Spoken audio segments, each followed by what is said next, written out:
You've heard about microgreens. You think you can make a lot of money growing them. Well, today it's all about a video why you might not want to grow them. Stay tuned for that. Coming up. Welcome to Modern Grower. I'm Diego, Diego, and for the past 10 years, I've talked to hundreds and hundreds of farmers about their journey into the business of market gardening. I've learned a ton along the way, and I want to share what I've learned with you so you can decide if market farming is right for you, or if you are running a farm, hopefully these videos can help you make your business more efficient, more profitable. And today we're looking at one attractive segment of market gardening, growing microgreens. This is one of those topics that people love and hate. It's a very polarizing subject because a lot of the people who sell classes are like, make $1,000 a week, make $5,000 a week selling microgreens. And you absolutely could make that amount.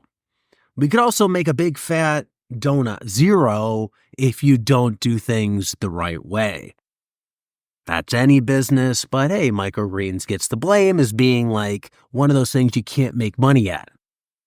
And in doing some prep for this video, I looked at a lot of what was out there and I saw a lot of feedback or people like, you can't make any money doing this. I think people who say that just aren't necessarily doing the right preparation or the right market analysis. It's not that microgreens don't work, it's their particular microgreen business didn't work. So let's talk about, though, starting a microgreen business and if you even should. Because this is one of the first considerations anybody should think about when you're starting any sort of business. Do I actually want to do this thing? It might look amazingly attractive on paper, but what if you hate doing it? If it could make you $1 million a year, but it's terrible and it sucks the life out of you and it drains you, like are all those Lamborghinis in your driveway worth it? Maybe, maybe not.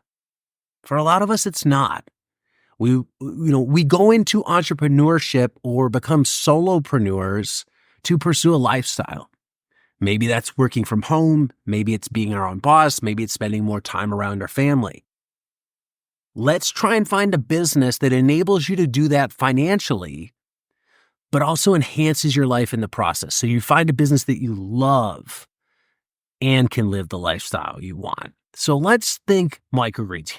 Here are reasons not to do it. And these are microgreen specific reasons. At the end, we'll talk some more macro business concepts, but I really want to start out with reasons why you shouldn't grow microgreens. Number one, you don't want to be a scientist or a lab tech. What the heck does that mean? Like, Diego, I want to do this. Like, I'm ready to get my hands in the dirt. I'm ready to grow. I'm ready to make a bunch of money. Took that course online. Ready to cash in, baby. All right. The sexy part of microgreens is how much money you can sell a tray for, how much money you can make a week. The non-sexy part of it is doing the growing, the troubleshooting. Microgreens is done in an indoor grow environment many times. It's in a very controlled environment. Too much humidity leads to disease. Not enough light leads to poor growth. Too much of one seed can lead to overcrowding and not optimized yields. Too little of a seed and you're not maximizing your tray.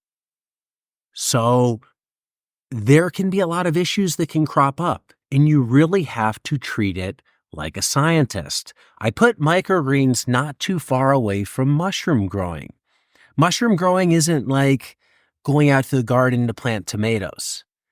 It's very scientific. You have, if you're doing like your own culturing, you have these clean rooms and you're filtering the air and you're doing all sorts of things to keep what you want isolated. Microgreens aren't that different. You're in this controlled environment with a certain amount of humidity, a certain air quality. You don't want to introduce disease into that environment. Because often the environment you're growing in is an environment that is what disease organisms like. It's humid, it's warm, there's a lot of light, there's organic matter. It's like, bring me in, I'm ready for the party. You want to keep that out. So you have to approach microgreens very scientifically. Now, this isn't Joe Hippie doing this in their kitchen, just dabbling and screwing around. Anybody can grow microgreens for their own health, for their own culinary purposes, and just do it. You don't have to be that scientific. But when your livelihood depends on it, when every tray matters, when there's money on the line, you have to approach this very, very scientifically. Microgreens are also on that cusp of, are they sprouts? Are they safe? For those of you who don't know, sprouts are considered a more controlled substance, not like the weed, but since you're eating something that was raised under moist conditions, there's the potential for disease to be introduced. So that's why sprouts often require higher food safety standards than microgreens. Nonetheless, some municipalities, some regions confuse microgreens and sprouts. So when you grow microgreens, you want to ensure not only that they grow well, but you want to have good hygiene practices and good food safety practices so you're never getting in trouble, and more importantly, so you're not making anybody sick. You don't want anybody vomiting and having explosive diarrhea after they eat your thing. Just being a good human there. So this closed environment, you need to be this scientist to make sure we're doing things right. You're also trying to optimize crops. This means a lot of data. This is what a scientist would do. We have a 10-20 tray. We're going to plan it out. We're going to try it with 30 grams of broccoli. We're going to grow it, see how it grows. We're going to try one at 28 grams. We're going to try one at 32 grams. We're going to grow those and see how they do. We're going to compare yields. How does the product look? How does it taste? What's the total yield off the tray? What are all the differences we notice? We offer a lot of great starting points for recommendations on growing microgreens on this YouTube channel. Check out videos from Seth Davis and Chris Thoreau, and also on our website at Modern Grower. We have a lot of seeding and chart information.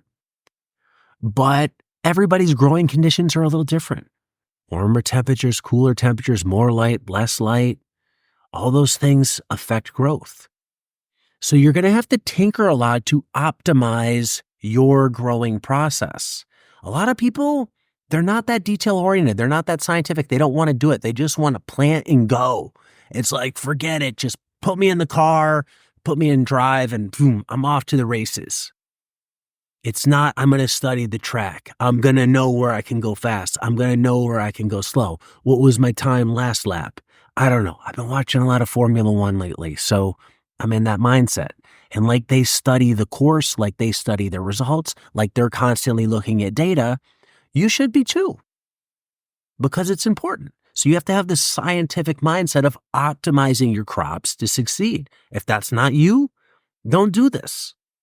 Because especially if you're planning to grow, you might need to grow 100 to 500 plus trays a week of microgreens to be successful. If you're growing 10, that's one thing to be a little sloppy. When you're growing 500, you better have this all dialed in. You better know what you're doing, because costs add up quickly, waste adds up quickly, and problems like disease compound very quickly, and suddenly your business goes out the window if you're not careful. So you have to be this type of person. Food safety is a major concern. It's becoming more and more of an issue, especially since COVID. Good hygiene practices, buying seeds of good quality, monitoring things. You want to ensure good growing practices. A lot of times that involves not just sourcing from reputable suppliers, like my company, Modern Grower, but it also involves good growing practices of monitoring conditions, minimizing disease. How do you do that? You watch and you observe and you adjust your results based on what you're seeing. And you're going to need a high attention to detail. I've heard so many microgreen growers tell me on the podcast that I do, the Growing Microgreen podcast, link below, that a lot of crops, there's a limited window on when that crop is perfect. It might be amazing on day 10, but if you wait till day 11, it's good. And if you're on day 12, it's terrible. If you're not dialed into this process, you could end up growing these terrible crops just because you're a day or two late. That day or two could swing based upon time of year, depending on light, temperature, that type of thing. So you have to have a high attention to detail. All these things are the scientist or lab tech. If that is not you, if you're the wing it guy or the I'll just figure it out girl, you don't want to do this. You're somebody who needs to be into spreadsheets, taking notes, observing. This isn't just grow, grow, grow. This is grow, observe, write, react, adjust, and grow again. Not you, don't do this. That's reason number 1. Reason number 2, you're not okay doing the same thing over and over. Well, selling trays for $30, $40, $50 a tray while making $5,000 a week, super sexy, right? Like it's amazing. Oh, we just hit the clubs at night and drink tequila and dance the night away. Well, that's the night. What are you doing all day? Many days you're doing the same thing over and over and over. I visited large growers growing 500, 600 trays a week. They have somebody who just washes trays all the time. That's their job. Not every day of the week, but there's a couple days where they just wash trays. That's important because if you don't wash the trays, you can spread disease from crop to crop. Do you want to just wash trays? Do you just want to fill trays? Not a big deal if you're growing 5 trays a week. Look at the 500 business. All the tasks have to be repeated over and over and over. A lot of people aren't going to like that. Hey, you can put in an amazing podcast like one of mine and just zone out and listen to it. And if you're into smoking the herb or ingesting it via some sort of edible, just do that and seed your trays and be happy, man. It's groovy. But if you're somebody who doesn't want to see another tray put in front of you after you've already seen 199 of them, and you know the next one that somebody puts in front of you, you're going to slam it in front of their head or over their head, then this isn't for you. Because all these repetitive tasks of filling trays, seeding trays, watering, harvesting by hand, washing trays, dealing with the spent trays, I got to compost all that stuff or at least get rid of it. Those are many repetitive tasks. There's not a lot of variety. If you're doing this indoors, you're doing this all in one location, you mostly grow the same crops, we're just on rinse and repeat, baby. But that's how a lot of businesses are that are successful. You're at a pizzeria. If you don't love making pizzas all day, don't work there. If you're at a bakery and you're making cookies and you're not like super passionate about making cookies all day, you're not going to do it. You got to love doing this and you got to love every part of it, from the crappiest part to the best part of it. It's not all just about collecting checks and money, baby. It's about doing the dirty stuff. And in this business, there's a lot of dirty and a lot of it is repetitive, dirty things. So do you like those or do you not? You might have to do these things multiple times a week and you better get ready for it. So that's reason number 2 for why you might not want to grow microgreens. Reason number 3, you can't sell enough to matter. This is why I think people blame microgreens as a non-viable business model, or they paint microgreens with that brush of like, you can't make money doing that. That's a scam. You have to be able to sell enough to matter. That's what it comes down to at the end of the day. And this is any business, not microgreens, not just market farming, but anything. It's one thing to sell a little bit. It's another thing to sell a lot. You have to decide, how much money do I need as a business? How much money do I need to support the lifestyle that I want? And can this business do it? Can my market sustain it? One person in microgreens can sell what I would say is a lot of trays and not make that much money. 10 trays a week Might seem like a lot, 50 trays a week. You might think 50 trays, oh my God, that's a ton of microgreens. Well, that's not a lot of money. Look at this little math example I put together. Let's say you want to profit $50,000 a year, and that'll support your lifestyle. And let's say you could make $10 per tray in profit. You need to sell 5,000 trays a year in order to get that 50 grand, which means 100 trays a week. Can you sell 100 trays a week of microgreens? Now, it's not one tray to one customer. You might be able to fill 3 to 6 clamshells off of one tray. So now we're talking something like 500 clamshells a week. That's a lot of product to move. Can you sell that much? If you're not dedicated to finding a customer base that can take it, if you're not interested in going out there and doing the marketing, if you just can't in your market, this isn't the business for you. There's no point in starting a business if you're not willing to do it all and grow it to the size that you need to sustain your lifestyle. Otherwise, it's a hobby. Just do it as fun. Hey, I'm into microgreens for my own nutrition. I want to give some away. I want to sell some on the side. That's great. That's a hobby, a side hustle. But I'm talking serious business. You want to make a living doing this? You need to sell a lot. Hundreds of trays a week. That's a lot of product to move. You have to be willing to go out there and sell and do it and be passionate about the product and not give up when somebody tells you no. I've interviewed growers like Lupe Smith is somebody I interviewed recently on the Growing Microgreens podcast of Barron's Microgreens. And I think he went to like 300 restaurants to sell his microgreens. How many of those 300 do you think told him they would buy? Yeah, it wasn't a high percent. It was pretty low. But you got to be willing to go and go and go and hear no and no and no. So you have to sell enough to matter. You may or may not be able to do that depending on your market, your skill set, or your desire. If you can't, don't get into this. Or if you don't want to, don't get into this or do it as a hobby. Reason number 4, you don't have a high attention to detail. This ties into the lab tech. Little things matter. I've heard grower after grower tell me this. You might think that small things don't matter, but they do. Shelf life being greater than what a restaurant can get from a distributor sells the product. Flavor sells the product.